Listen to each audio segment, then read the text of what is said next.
Kalian lagi apa? Sini dengerin aku cerita. Hai, ini Hana punya cerita. Kalian lagi apa?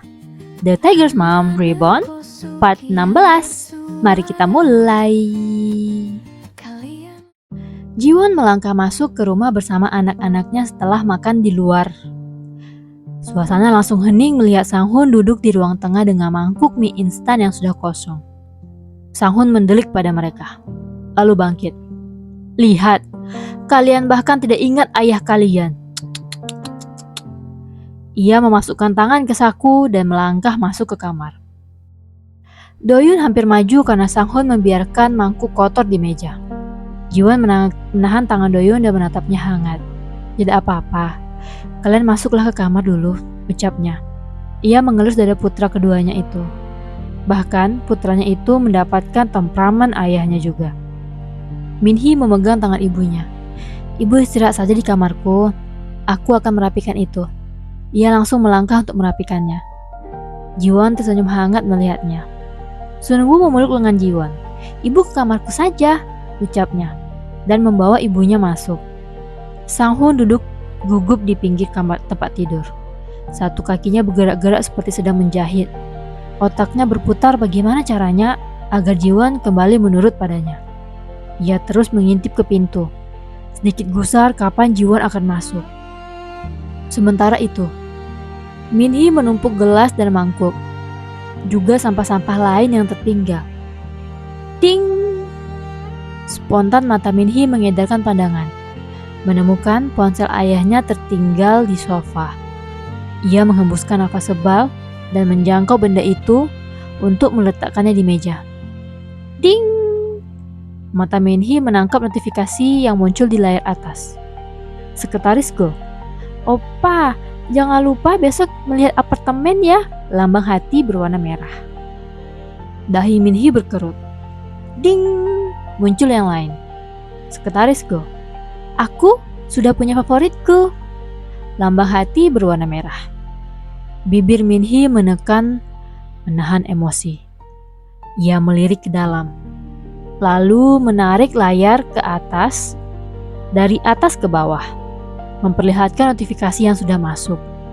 Lalu mengeluarkan ponselnya sendiri, memotret layar yang terlihat di sana. Cih, matanya melirik ke arah kamar orang tuanya jijik. Pria tidak tahu diri, gumamnya. Di tempat lain, Jinhee baru kembali ke apartemennya setelah jam kerja selesai. Ting! Ia mengeluarkan ponsel sembari menuang air minum di gelas. Pak Minhee. Aju sih, sepertinya ayah akan membelikan selingkuhannya apartemen. Bagaimana ini? Haruskah aku melakukan sesuatu agar gagal?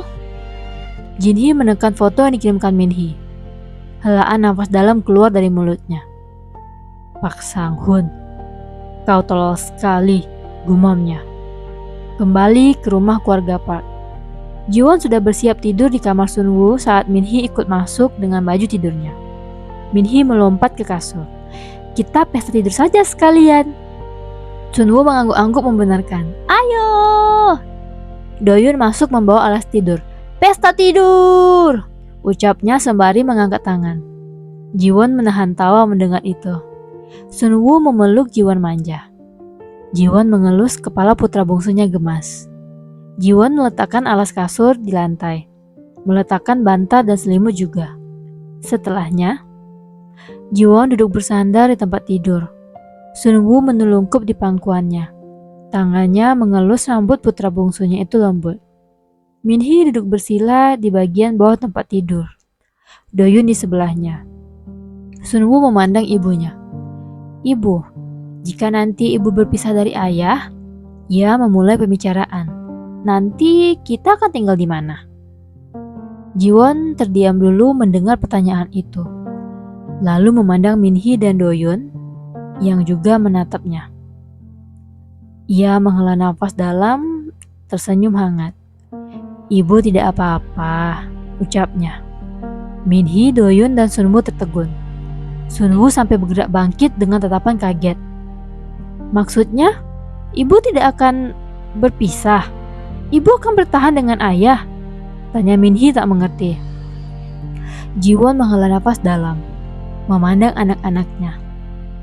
Pernikahan itu tidak seperti putus cinta yang saat kau merasa tidak cocok bisa berpisah, ucapnya perlahan. Apalagi sekarang, hidup ibu bukan tentang ibu lagi, tapi juga tentang kalian. Ibu tidak ingin berpisah karena kami, tanya Sunwoo tak percaya. Jiwon terkejut menatap Sunwoo. Tidak, bukan seperti itu sayang. Kami semua ingin ibu berpisah, ucap Doyun menegaskan. Minhee memegang tangan Doyun agar tidak terlalu keras. Tapi, jika ibu tidak bahagia, bagaimana kami akan bahagia? Tanyanya lebih tenang. Jiwon mengatupkan bibirnya, memandang wajah-wajah yang ia lahirkan. Setelah menjadi orang tua, kebahagiaan ibu bukan hanya milik ibu. Melihat kalian bahagia, juga ibu akan bahagia. Kalau begitu, berpisah saja dulu. Setelahnya kita bisa bahagia dengan hanya kita, sahut Doyun. Sunwoo mengangguk membenarkan. Minhee menatap ibunya serius. Apa ibu khawatir tentang biaya pendidikan kami? Jiwon seperti tergigit lidahnya sendiri mendengar itu. Mata Doyun membesar. Kalau memang karena itu, ucapnya memulai. Aku tidak akan melanjutkan kuliah. Setelah lulus SMA, aku akan langsung cari kerja saja. Jiwon terkejut. Doyun pintanya. Aku juga. Aku akan mencari kerja saja. Nanti biaya pendidikan Sunwoo aku yang tanggung, ucap Minhee. Jiwon menatap anak-anaknya cemas. Anak-anak, ia mengambil satu tangan mereka masing-masing dan memegangnya bersamaan. Ibu tidak apa-apa, ucapnya meyakinkan. Ibu akan berpisah dari ayah kalian. Tapi tidak sekarang, janjinya. Paling tidak, sampai Sunwoo masuk kuliah. Ia menjelaskan. Ibu akan memastikan ada simpanan untuk kalian semua dulu, baru ibu akan berpisah dari kalian. Doyun dan Minhee terenyuh mendengarnya. Lalu ibu bagaimana? Tanya Minhee tidak terima. Jika ibu hanya menyiapkan simpanan untuk kami, ibu bagaimana? Jiwon tersenyum hangat. Ibu kalian tidak selemah itu, ucapnya lucu. Ia menghela nafas dalam. Setelah memakan toguk tempo hari, ibu jadi ingat bagaimana rasanya buatan nenek kalian dulu. Jadi, nanti setelah berpisah, ibu akan membuka warung toguk seperti nenek kalian. Lanjutnya senang. Doyun dan Minhee terpaku menatap ibu mereka. Rasa iba menjalari tatapan mereka itu. Sunwoo teringat sesuatu. Oh! Semuanya memandang Sunwoo. Mata Sunwoo berbinar. Jika ayah terbukti berselingkuh, semua yang dimiliki ayah selama pernikahan akan jadi milik ibu. Mata Minhee dan Doyun melotot. Sunwoo ya! Bisik Minhee dengan gigi rapat. Tidak, ini benaran. Sunwoo menatap Jiwon bersungguh-sungguh. Aku akan jelaskan. Ia bergegas turun dari tempat tidur, mengunci pintu, lalu menghampiri lemari bajunya. Jiwon bingung memperhatikan putra bungsunya itu. Minhee memijat pangkal hidungnya frustasi, sembari memperhatikan ekspresi Jiwon. Doyun menepuk dahinya. Sunwoo menarik surat yang dilaminating di antara bajunya yang terlipat, lalu kembali ke kasur. Ini, ia menunjukkan surat itu. Jika ayah terbukti berselingkuh, semuanya akan jadi milik ibu. Jiwon mengambil surat itu, lalu menatap Sunwoo tak percaya. Kenapa surat ini ada padamu? Sunwoo mengedipkan mata. Wajahnya mulai panik. Minhee memegang tangan ibunya. Ibu? Jiwon memandang Minhee. Sunwoo tidak sengaja mendengar obrolan ayah dan nenek. Ayah mengaku bahwa dia selingkuh, ucap Minhee sumber pelan. Seolah takut jika bicara terlalu cepat ibunya akan terluka. Jiwon terpaku. Matanya berpindah di wajah anak-anaknya. Rasa luka terpancar di matanya. Kalian sudah tahu? Anak-anak itu malah terkejut. Ibu tahu? Tanya mereka nyaris bersamaan. Jiwon tidak percaya anak-anaknya sudah mengetahui tentang itu. Ia langsung menyeka air yang berjatuhan dari matanya dan memegang tangan anak-anaknya. Anak-anak, bagaimanapun, Ayah kalian manusia yang melakukan kesalahan. Dia tetap ayah kalian, ucapnya lembut.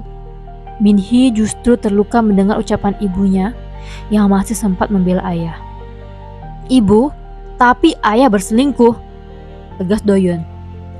Benar, ayah bersenang-senang di luar sana, tapi ibu tetap di rumah mengurusi semuanya, protes Sun-woo.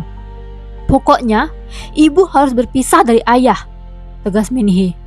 Air matanya berjatuhan karena terlalu emosional. Ji-won tidak bisa mengatakan apapun lagi. Sun-woo memegang tangan Ji-won. Bu, berpisahlah dari ayah. Surat ini akan membuat semuanya baik-baik saja, ucapnya memberitahu. Ji-won tidak langsung menjawab. Ia memandang surat itu. Surat yang dibuat Sang-hoon saat mereka masih remaja. Apakah surat ini benar-benar bisa membantu? Min-hee mengambil surat itu dan membacanya. Matanya bergerak mengikuti tulisan di sana. Dan membesar. Bisa, lihat. Ia memperlihatkan surat itu. Ada inggam ayah. Ia menatap Ji-won dengan harapan tinggi. Surat ini valid, Bu. Do-yeon menghembuskan nafas panjang. Kalau begitu, ibu tidak perlu khawatir tentang pendidikan lagi. Paling tidak, ibu bisa mendapatkan saham perusahaan keluarga juga.